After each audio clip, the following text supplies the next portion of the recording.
আপনারা জানেন দাওয়াত তাবলীগের কার্যক্রম নিজামুদ্দিন মার্কাজ থেকে সমস্ত বিশ্বব্যাপী প্রায় 100 বছর যাবৎ পরিচালিত হচ্ছে। এই কার্যক্রম সমস্ত পৃথিবীতে চলছে। বর্তমানেও নিজামুদ্দিন বিশ্ব মার্কাজ থেকে সমস্ত পৃথিবীতে তার কার্যক্রম নিয়ন্ত্রণ করা হচ্ছে। কিন্তু আমাদের বাংলাদেশে প্রতি বছর টঙ্গীতে বিশ্ব ইজতেমা হয়। সেই ইজতেমায় গত 7 বছর যাবৎ আমাদের বিশ্ব আমির হযরত সাহেব কান্দলবি তিনি আসতে পারতেছেন না। উনাকে অহেতুক অযৌক্তিকভাবে উনাকে বাধাগ্রস্ত করা হচ্ছে। অথচ তিনি সমস্ত পৃথিবীতে সকল দেশেই বাধাহীনভাবে তিনি বিভিন্ন ইজতেমাগুলো পরিচালনা করতেছেন। বিশ্ব ইজতেমায় 22 বছর পর্যন্ত তিনি ইজতেমা কার্যক্রম পরিচালনা করেছেন এবং সেখানে মুনাজাত পরিচালনা করেছেন এবং হেদায়েতি বয়ান করেছেন, মূল বয়ান করেছেন। আজকে উনাকে আমাদের দেশে অযৌক্তিকভাবে আসতে না দেওয়ার কারণে আমাদের সারা দেশের মানুষ ওনার মূল্যবান বক্তব্য শোনা থেকে বঞ্চিত হচ্ছে। শুধু তাই নয়, সমস্ত পৃথিবীর আমাদের তবলিগের সাথীরা যখন বিশ্ব ইজতেমায় আসেন তখন ওনার কথা শুনতে পারে, কিন্তু উনি আসতে না পারার কারণে সমস্ত পৃথিবীর আমাদের মেহমানরা আমাদের বিশ্ব ইজতেমা আসতেছেন না। উনি যদি এবার আসেন তাহলে সমস্ত পৃথিবী থেকে 20, 25, 30 হাজার 50 হাজার বিদেশি মেহমান আমাদের দেশে আসবে।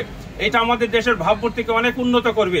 যেহেতু আমাদের বিশ্ব আমিরকে আমাদের দেশে আসতে দেওয়া হচ্ছে না, এই জন্য আজকে আমরা আমাদের বাংলাদেশের বর্তমান অন্তর্বর্তী সরকারের যে প্রধান উপদেষ্টা উনার বরাবরে আমরা একটা স্মারকলিপি প্রদান করেছি। সেই স্মারকলিপি সরকারের যে প্রতিনিধি জেলা প্রশাসকের কাছে আমরা সেটা হস্তান্তর করেছি।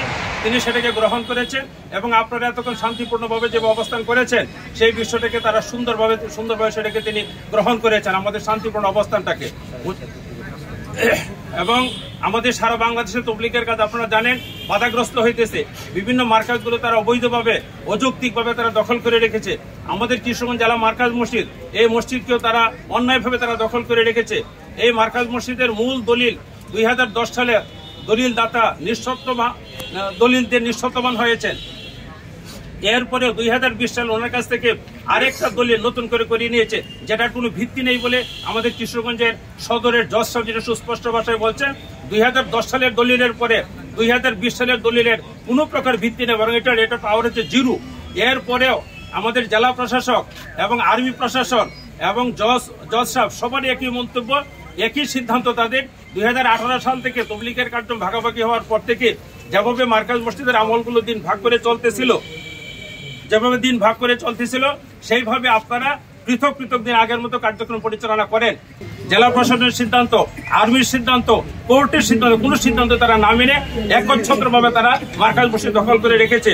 অথচ মার্কাজ মসজিদ তারা দখল করেছে আমাদের সম্মানিত উলামায়ে কেরাম, আমরা তাদের প্রতি আমরা শ্রদ্ধা জানাই, কিন্তু মার্কাজ প্রতিষ্ঠার ক্ষেত্রে তাদের কোনোই ভূমিকা ছিল না। মার্কাজের স্থাপনা নির্মাণ করার ক্ষেত্রে তাদের কোনোই ভূমিকা ছিল না। এত সত্ত্বেও তারা সেই মার্কাজকে দখল করে রেখেছে, আমাদেরকে মার্কাজের কার্যক্রম পরিচালনা করার সুযোগ দিচ্ছে না। এই অবস্থায় আমরা সারা বাংলাদেশের সকল মার্কাজের কার্যক্রম উভয় পক্ষ পরিচালনা করতে পারে এবং বাধাহীনভাবে সকল মসজিদে তাবলীগের কার্যক্রম পরিচালিত হয় এবং টঙ্গী বিশ্ব ইজতেমা প্রথম পর্বে আমাদেরকে দেওয়া হয় এবং বিশ্ব আমিরের আশা সুযোগ করে দেওয়া হয়। এই মর্মে আমরা মাননীয় প্রধান উপদেষ্টা বরাবর স্মারকলিপি প্রদান করেছি, সেটা জেলা প্রশাসক গ্রহণ করেছেন এবং তিনি দ্রুত সেটা পাঠিয়ে দেওয়ার ব্যবস্থা করবেন বলে আমাদেরকে আশ্বস্ত করেছেন। ধন্যবাদ।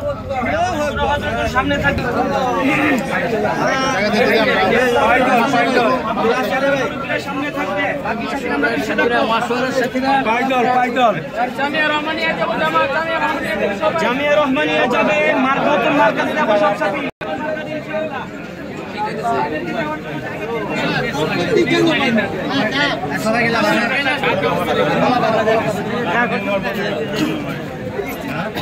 ইস্তিলার